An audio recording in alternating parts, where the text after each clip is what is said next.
Hello, I'm Professor Dayron Bowers. I am a professor here at Huston-Tillotson University.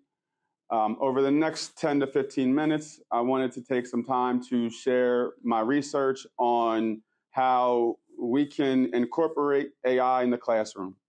So over the summertime of the time of this recording, I wanted to take a look at how other universities were using AI in the classroom, and then how other universities were protecting students from academic dishonesty. So my first thought of reflection, it's not the AI that's going to take or replace your job. It's the person who knows how to use AI as a partner and a collaborator that will take your job. Companies are already using or experimenting with AI. For example, JP Morgan has already implemented an AI-based research analyst in their assets and wealth division. This large language model suite is helping with writing, idea generation, research, and also summarizing documents. So the question is it beneficial to restrict the tools that the business world is using? We can't control what students do outside of the classroom, and most new tech products are coming equipped with AI already integrated. And we also know that people who properly use AI tools perform at an accelerated rate. The challenge: we're all aware in academia that there is a decline in critical thinking and problem solving. So as professors, we must analyze what we are teaching. We must analyze why we teach what we are teaching. But most importantly, we must analyze how students will use what we are teaching in the real world. A thought and a question for reflection. Is the true threat to student learning the reasoning behind how we, as professors, measure what a student has learned? Simply stated, we must reflect how we evaluate student learning. By definition, learning is the process of gaining understanding through study and experience. So we need to rethink what our assessments are for. How are students going to retain the information that we're teaching them in class and assigning them through homework? How are students going to apply this information? We must make sure students know how to use the AI utilities and prepare them for the risk. We need to teach them that AI and these large language models exist, not hide it from them. And we need to teach them how to use this artificial intelligence. Now, we know there's some additional concerns with AI. For example, privacy and intellectual property are some issues because AI could potentially save your data to its database and use your research, your intellectual property, to train the database. We also know there's issues with accuracy, bias, and regulation. But what we're all worried about in academia is academic dishonesty. It's important to note, though, that not all students use AI as a shortcut. Some students use AI as a spell checker. Other students use AI to translate, while some others use it to gather research, some to support and enhance their writing ability.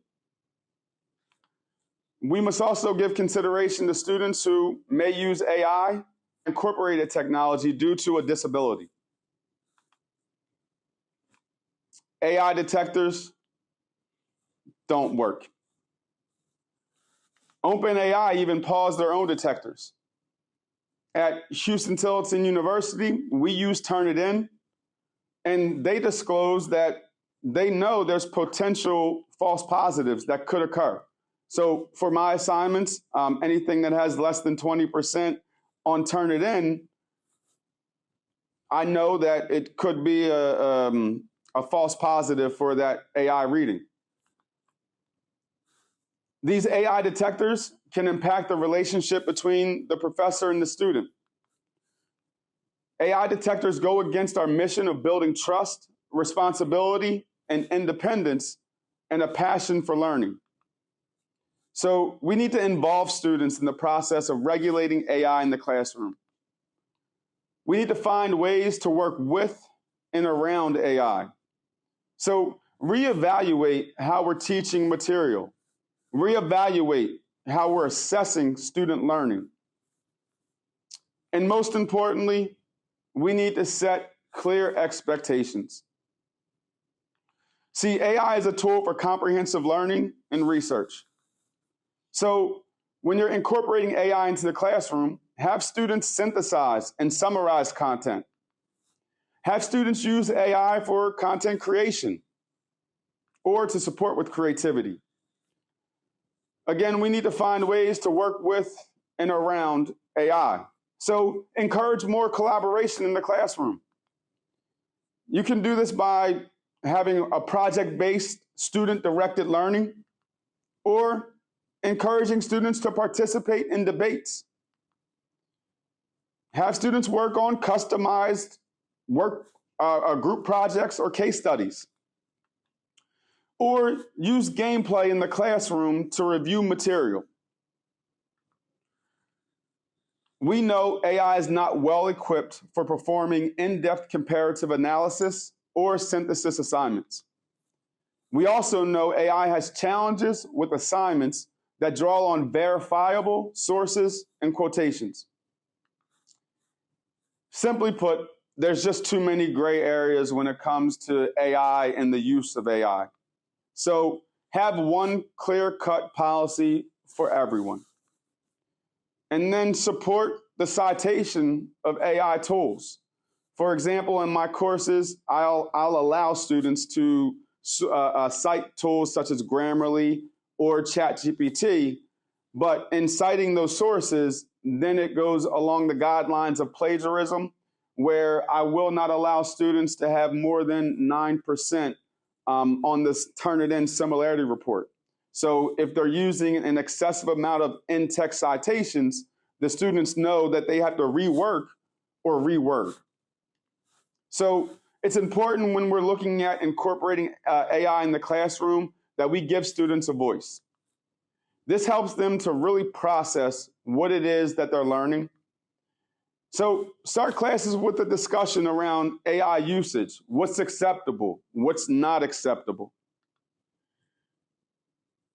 Ironically, many students are just as nervous to use this tech as we are.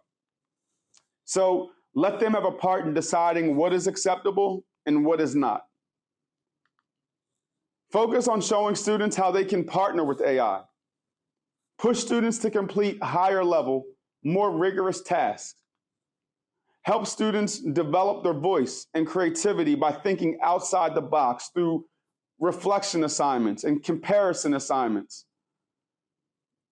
Force them to deepen their explanations. Personalize the assignment. Ask them, what does this mean to you? Where can you apply this? Why would you apply it in other areas? Again, push towards creative assessments.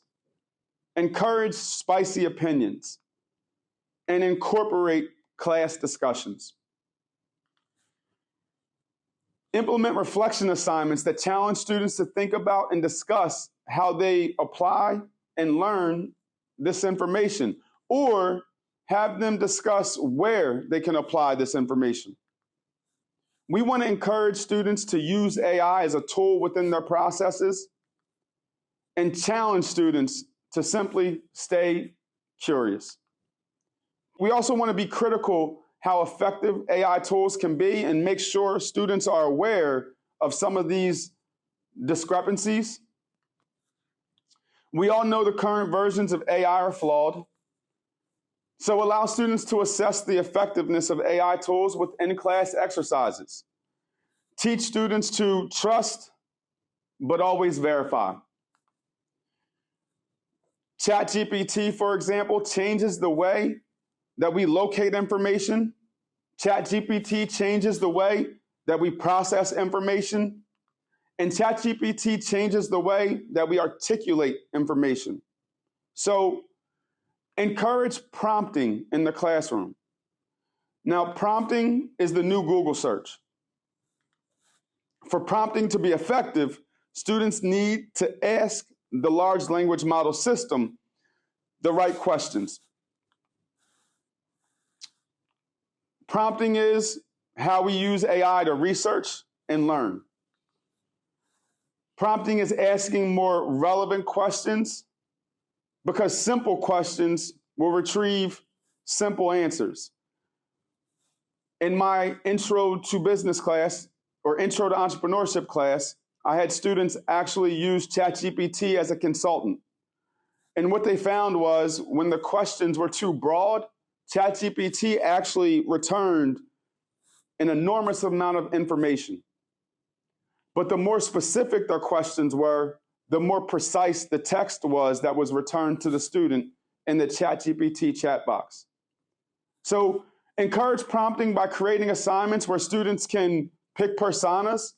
For example, you can use a prompt in ChatGPT where maybe a student writes a reflection assignment on a high-level material, and then they submit what they wrote in the ChatGPT and they say, explain this information so that a 5-year-old could understand it. Or explain in Peter Drucker's understanding. Again, we need to know the right prompts to get powerful results from AI. Consider AI as a calculator for creativity. Think and synthesize style assignments are old-fashioned. We need to train students to use AI responsibly in ways to enhance both their education and life outcomes. Only by learning to use these tools firsthand can students begin to understand their implications and prepare themselves for a world where AI forms an important part of their lives. Thank you. I will leave a list of my cited sources in the info of the recording video. I hope you guys enjoyed.